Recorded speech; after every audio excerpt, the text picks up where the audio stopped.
konflik Rusia dan Ukraina yang masih memanas, dan tentunya berita-berita akhir ini menyoroti, atau lebih pada berita-berita akhir ini banyak menyoroti tentang adanya kejadian Rusia dengan Ukraina.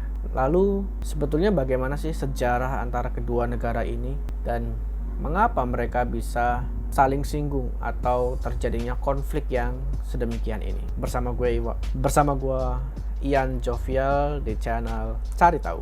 Invasi yang dilakukan oleh Rusia terhadap Ukraina, Vladimir Putin mengatakan bahwa hal yang terjadi dalam invasi tersebut beralasan adalah supaya menjaga stabilitas keamanan Rusia terhadap Ukraina yang akan belok kepada NATO, sehingga hal ini menjadi ancaman bagi Rusia. Sekitar tahun 1200-an, sekitar tahun 1200 tahun yang lalu, jadi Rusia, Ukraina, Belarusia lahir di tepi sungai Dnieper di Klevan, Rus. Sebuah negara adidaya pada abad pertengahan yang besaran luas wilayahnya itu mencakup sebagian besar dari wilayah Eropa Timur. Meski ketiga negara itu, atau kita kali ini bahas yang Rusia dengan Ukraina ini, berada pada tanah yang sama, tetapi ternyata menurut sejarah bahwa Rusia dengan Ukraina ini memiliki beberapa perbedaan dari segi bahasa, kebudayaan, politik. Namun Putin mengatakan bahwa sejarahnya dari Rusia dan Ukraina ini sebetulnya mereka adalah satu bagian dari tanah Rus atau dari Rusia ini. Oke, kita menilik ke belakang. Pasti kalian tahu sebelum Rusia, nama mereka adalah Uni Soviet. Jadi Uni Soviet ini memiliki negara-negara bagian yang salah satunya juga adalah Ukraina. Lalu Uni Soviet yang sudah lama Uni Soviet kala itu banyak membawahi negara-negara bagian yang menjadi jajahan dari Uni Soviet, yang salah satunya adalah Ukraina. Namun di tahun 1991 kala itu Uni Soviet yang dipimpin oleh Mikhail Gorbachev mengundurkan diri sebagai pimpinan Uni Soviet, yaitu pada tanggal 25 Desember 1991.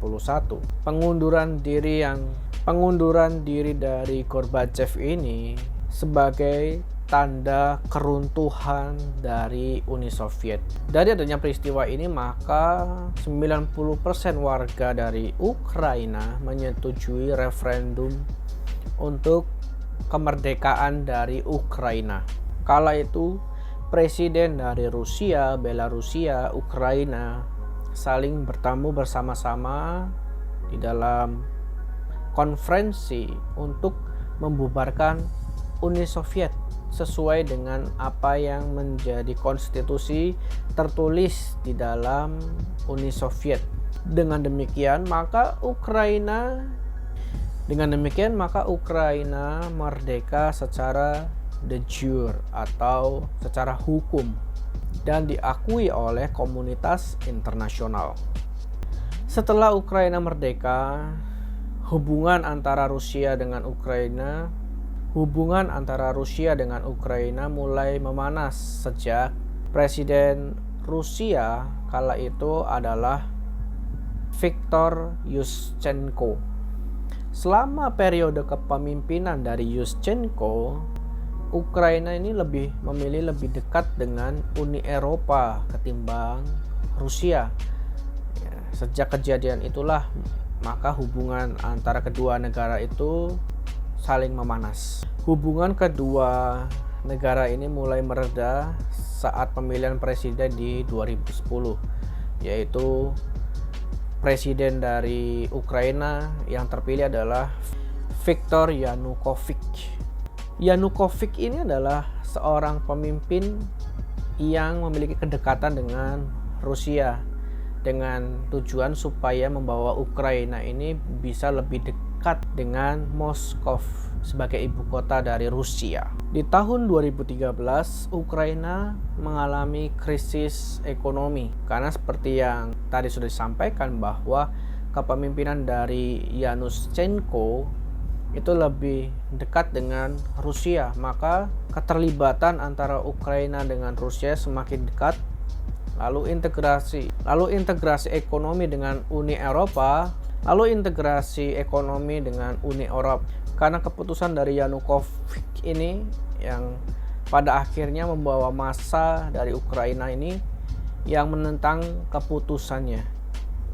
Bahkan massa semakin banyak untuk berunjuk rasa atas keputusan yang diambil oleh Yanukovych. Puncaknya dari adanya unjuk rasa ini pada Februari 2014. Pada waktu itu parlemen Ukraina melengsarkan jabatan dari Yanukovych sebagai presiden Ukraina.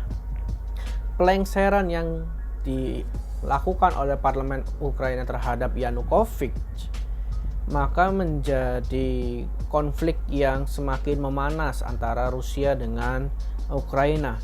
Bahkan ketika adanya konflik tersebut, Ukraina terbagi menjadi dua kubu, pendukung Uni Eropa dan satunya lagi pendukung Rusia. Pendukung dari Uni Eropa ini berada pada kalangan masyarakat dan juga politisi daratan. Sedangkan pendukung dari Rusia ini lebih banyak kepada masyarakat dan juga politisi yang berada di semenanjung Laut Hitam. Ya, jadi adanya pelengseran ini menjadikan Ukraina menjadi dua kubu Uni Eropa dan kubu Rusia. Wilayah Crimea yang mendukung atau berada dalam kubu Rusia meminta bantuan kepada Rusia untuk menengahi adanya konflik di negara mereka. Ketika diberikan sinyal tersebut, maka dengan segera Rusia mengirimkan bantuan ke wilayah Crimea ini. Karena Rusia tahu bahwa Crimea ini bisa dimanfaatkan untuk memperkuat pengaruh keamanan di wilayah Eropa Timur dan bahkan Timur Tengah. Karena hal sedemikian inilah maka ini menjadi satu pergolakan yang semakin panjang, semakin memanas. Pergolakan yang semakin memanas di antara kedua negara tersebut. Bahkan unjuk rasa pun juga semakin ramai, semakin banyak orang di kota-kota besar di Ukraina, salah satunya di Donetsk. Nah, sebetulnya pada waktu 2015, pada tahun itu Rusia dengan Ukraina ini sudah berusaha berulang kali untuk adanya satu usaha untuk membuat satu perjanjian damai antara kedua negara tersebut. Jadi perjanjian ini dinamakan perjanjian Minsk. Ya, supaya di dalam perjanjian tersebut adanya satu perdamaian antara kedua negara tersebut dan juga gencatan senjata oleh kedua negara. Tetapi yang disayangkan perjanjian tersebut gagal karena konflik senjata di Donbas itu terus berlangsung bahkan hingga sekarang. Ya, ini menjadi satu usaha yang sudah gagal karena mungkin tidak diterima oleh salah satu pihak. Dan akhirnya baru-baru inilah ketika presiden dari Ukraina berpidato menyampaikan bahwa keinginannya supaya bisa gabung dengan NATO. Nah, inilah menjadi satu puncak juga konflik yang terus terjadi. Ya, maka seperti yang kalian lihat di berita-berita bahwa Rusia yang terus-menerus menginvasi militer dari Ukraina ini. Bahkan hal yang terjadi adalah gempuran yang dilakukan oleh Rusia terhadap militer Ukraina ini. Ya, sekali lagi untuk membuat Ukraina ini tidak ya untuk membuat Ukraina ini tidak jadi bergabung dengan NATO. Ya, maka ya Amerika dan negara-negara NATO pun juga tidak tinggal diam ya, banyak sanksi yang diberikan karena adanya kejadian ini terhadap Rusia. Tetapi ya Rusia pun juga tidak gentar. Dan dia juga memiliki sekutu bersama dengan Cina, apalagi dengan Korea Utara yang beberapa hari yang lalu pun juga menggegerkan dunia, bahkan membuat gentar juga Amerika Serikat karena dengan mengatakan ya uji coba rudal balistik di Laut Jepang. Ya, ini menjadi satu sinyal ya tentunya terhadap negara-negara NATO dan juga Amerika Serikat untuk tidak ikut campur ya, di dalam konflik tersebut. Ya, jangan sampai terjadi adanya perang dunia yang ketiga, karena hal ini akan memiliki satu dampak yang sangat luar biasa. Ya kan, kalian tahu pandemi sudah seperti ini, sudah banyak yang mengkeos, artinya banyak menggerus perekonomian di seluruh dunia. Ditambah lagi apabila terjadinya perang dunia yang ketiga, tidak tahu ya akan bagaimana. Pasti krisis pangan, krisis minyak dunia, segala sesuatu hal di dalam perekonomian pasti akan kolaps. Karena itu ya semoga dari kedua negara tersebut memiliki satu jalan keluar yang saling menguntungkan dari kedua belah pihak, sehingga tidak sampai terjadi adanya perang dunia yang ketiga ini. Oke, sekian dari Cari Tahu kali ini. Bagaimana menurut kalian, pendapat kalian terhadap konflik yang sedang memanas antara Rusia dengan Ukraina ini?